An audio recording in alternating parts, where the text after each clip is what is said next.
Hello everyone, I hope you all are doing good. So today in this video, I'm going to talk about Sterling Map Editor and the parts of it. So when it comes to development in Sterling, right, they are bifurcated into two key areas. One is mostly around creating the translation maps to convert the data from one format to another format and vice versa based on the client requirements. The second most important part of the development piece is to create business processes which are nothing but an orchestration of different services and adapters tied together, and they are able to execute the business logic from the time a file is ingested till the time the file is translated, and a lot of other things happens throughout the entire process of the workflow until the file is sent to a downstream or an upstream application based on the direction of the file transfer, right? Now in today's video, I'll cover the Sterling map editor from the very basic, right? So when I say a very basic, I wanted to tell how to install Sterling map editor in your local desktop, how you start to create a map in Sterling map editor, what are the different kind of rules on a high level as of today, and how do you get started, right? Now, Sterling map editor is a standalone .exe file that can be downloaded from the Sterling Integrator dashboard. So when you log in with your credentials into the Sterling B2B Integrator dashboard, that's a UI based dashboard, you can go to a tab called Map, and within the Map tab, you will find an option in the screen says download Sterling Map Editor. So when you click on that and you give a location where you want to store the exe file, you can store it in your local. So if you have seeing my desktop, this is the map editor install exe file that I'm referring to. So once you have downloaded it from the dashboard, this map editor can be installed with just clicking next, next, next, just like you install any other software within your desktop or your laptop. So if I have already installed it prior to this session, but if I show you within this, if you see the first step is asking which language. So you keep it as default as English, click on next, and then it checks whether the map editor is already installed or not. Now for me, it's already installed, so it gives you an error. But when you install it, if you go to search and you search for IBM Sterling Map Editor and click on that icon, it's going to pop up this window. So that means that it is successfully installed, right? Now, installing Map Editor is one part of it, but you cannot proceed further for creating maps unless and until you have downloaded different standards. Like for example, if you want to create a map for ANSI X12 documents or EDIFACT documents, or let's say Tradacom documents, these are EDI standards out there in the market.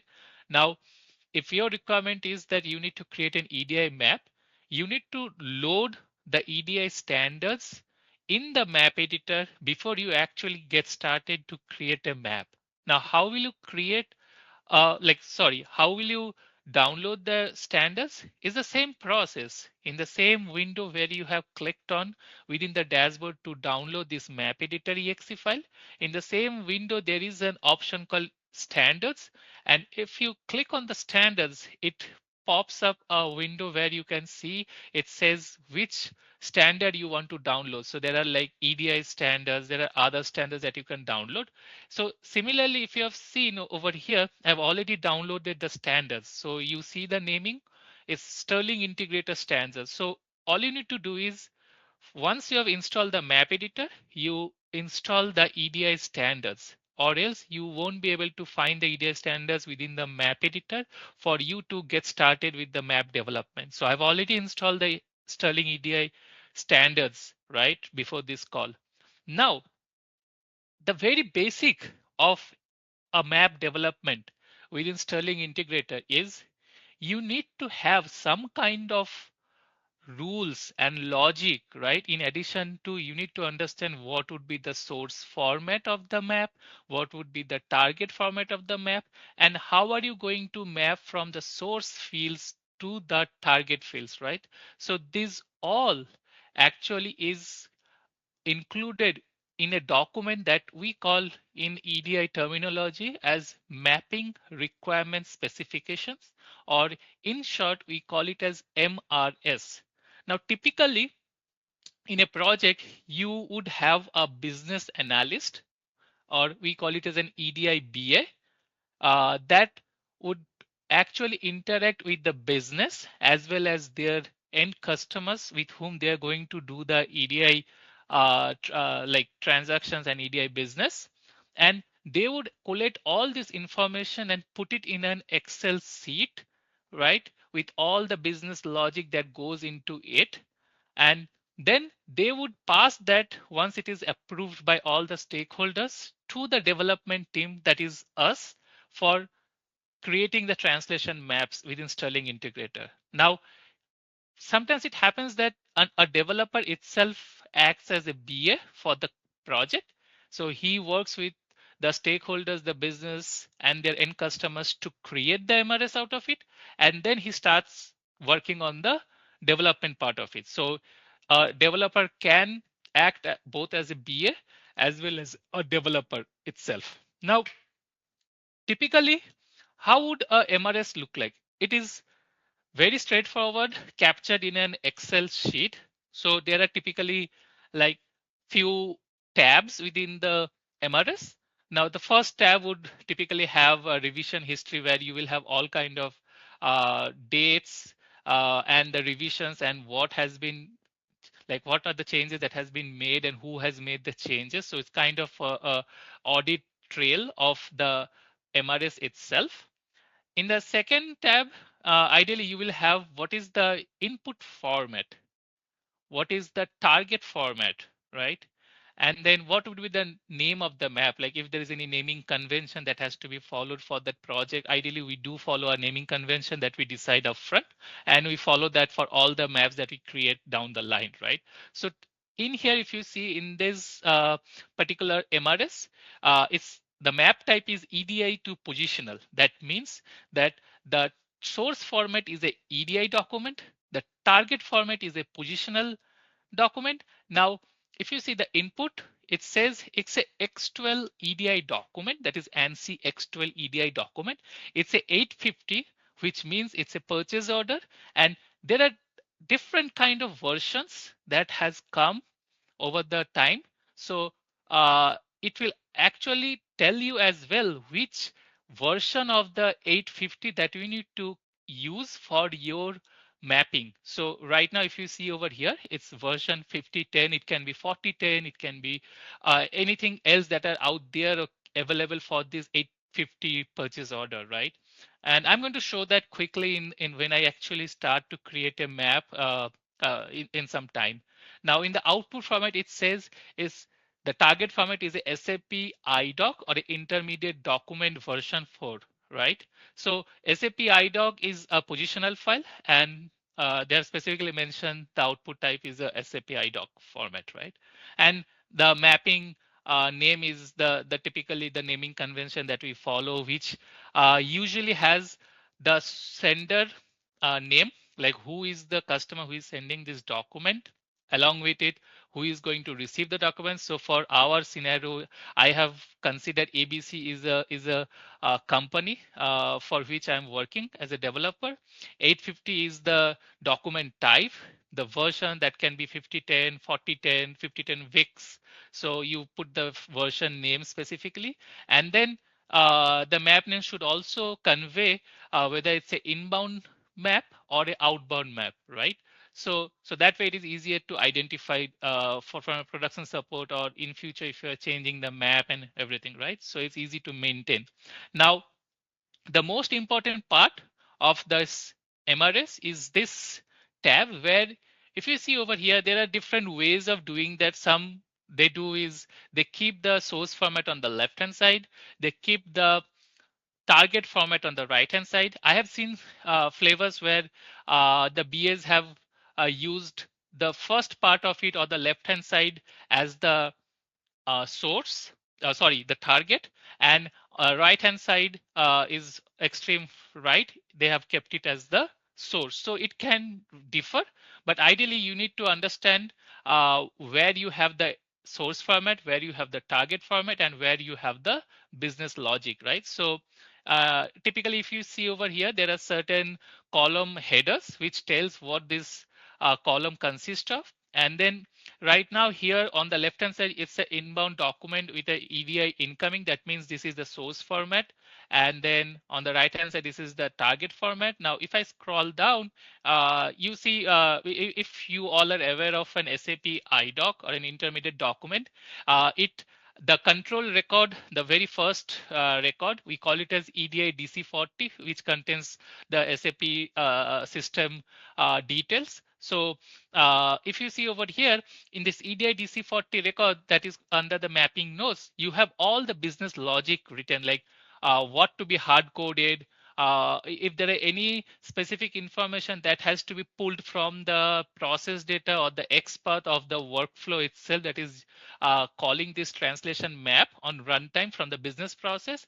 We use those kind of different logic and the path and all those details if you see over here. So I'm just covering on a high level, but we'll go into detail in my future videos.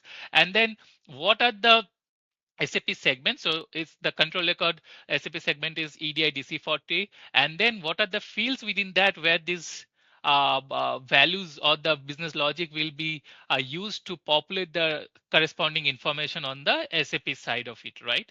Now, if I scroll more down, you see there are like a few more hard coding, few more business logic where you're pulling the information using XPath from the process data, from the business process itself. Now, if you see over here, this is where the EDI segment comes, where it says this is a mandatory segment, CUR, which is currency code, and then what is the logic like map CUR 02. That means the second field of the CUR segment to CUR C. CUR C is the target SAP field. And then if the information is not present, then what you need to do, right? So those kind of all kind of business logic is written based on different discussions that the BA have had with their customers and the stakeholder, the business itself, right? So they come up with this kind of logic and then get it approved, right? So this is how the typically MRS looks like. I don't want to spend more time here. Now quickly moving on to the map side, right? So once you open the map editor, you have a tab called new, you have a tab called open. Now, if you have already an existing map, you can use this button to open the existing map and you can do all your changes, or if you want to compile all those things, right? If you want to create a brand new map, then you click on the new. Now, when you click on new, this pop-up comes where you give, let's say, I give test underscore map just for simplicity, right? You can keep your name as like, let's say, Pranjit Viswas, okay? And then you click on next. Now, let's say using this, like if you have this MRS with you where you have a EDI inbound document and the SAP is the target, then what you do is this is the input format it is asking in the map editor. So you click on create a new data format using this syntax. And then you select from the drop down delimited EDI, which covers ANSI X12, U, and EDIFACT trader comps. Then you go to customize tab, click on next. And if the standards are installed, right, then you will have this option, or else you will not find this option here. So standards installation is very important before you start the map, or else you won't find it here. Now I keep it as default as Sterling Integrator Standards. Click on next. Now, which standard agency do you want to use? I mention X12, right? Which version do you want to use? So let's say if in my MRS in the map standard is written 5010, so I will go here and I will search for 5010, right? So I go down, and if you see, there is a 5010 version, right? So there are hell lot of versions, like they keep getting updated. So you need to select the specific version because there are certain segments and fields that may have some changes, or they might be added, they might not be there based on different versioning. Is so it's very critical for you to make ensure that you select the correct version, right? Before you create the map. So you select 5010, and then which transaction set. So for us, it's a 850 purchase order. You scroll down and you see 850 purchase order. So you select this, click on next, then finish. Now it's reading the standards, it's loading the standards. Now you're done with the input format. That means your source format. Now you click on next. Now it asks you the output format. So there are a few options, like you can create a new data format using this standard, right? So you can even, like if you see over here, I have SAP iDocs, right? Because for me, I need to create an SAP iDoc as an output format, right? So I can quickly select as SAP iDoc. If it is like, let's say a CSV file, right? Or a positional file, you can even do those kind of operations as well here by loading the definition, or maybe you can create manually the positional file, saying the positional file specifications, right? Now for me, let's say if I select SAP iDocs and then click on messages, and then let's say I select standard release 2001, and I really haven't uploaded or used or installed the SAP iDoc standards. So that's why I don't have all the options over here. But just for this demo purpose, I just wanted to, like, let's say whatever is there available, I just select that and click on finish. But ideally it will be an SAP orders 05. Orders 05 is the document name. So if you install the SAP standards, then you will have that orders within the messages where I was showing here, right? So you will have orders 05 as the output format, and then click next and finish, and it loads the source as well as the target format. But unfortunately, I don't have the SAP iDoc standards installed. That's why on the right hand side, you see it blank for the time being, right? But I just wanted to show how you get started with creating a new map. And then now going back, like let me open an existing map that I already have with me. Uh, no, click on open, and let's say I go to mapping, and this is an existing map. It's a 850 inbound orders map where the source format is an 850 X12. The target format, as I mentioned, orders 05, which is a sales document in the SAP world, and you have the source format and a target format both left and right. And now let's say I want to see the linkage, right, between each of them, right, how they're linked. So I go to preferences, and there is a links, and if you see by default it says shows no links. What you do is show links or to or from all visible elements. Now I select over here, and then let's say I expand the entire map. Now as I've expanded the entire map, you see there are some direct linking. That means there are certain rules, like if you see star against that field, that means there is certain rule that is written within this field itself, as well as that information is passed and populated on the target side as well, right? And in my next video, I will definitely go over the different kind of rules that are available. Just to name a few, there are standard rules, there are direct linking, there are extended rules, there are post session, pre-session rules. So there are a few types of rules that you need to be cognizant, right, for creating or getting started with a map. And if I scroll down just like that, so if you see the links are showing up because I've just enabled them, right?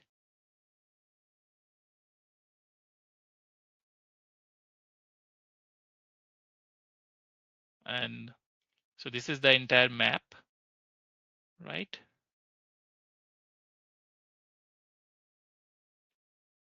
And as I mentioned, right, in the next video, I will cover the different kind of rules, right? So for today's, I don't want to keep it a lengthy one, so that is easy for you to digest. But feel free to put it in comment section if you have any queries, any questions based on what I have just discussed today, and I will definitely try to reply them as and when time permits. Till then, bye bye.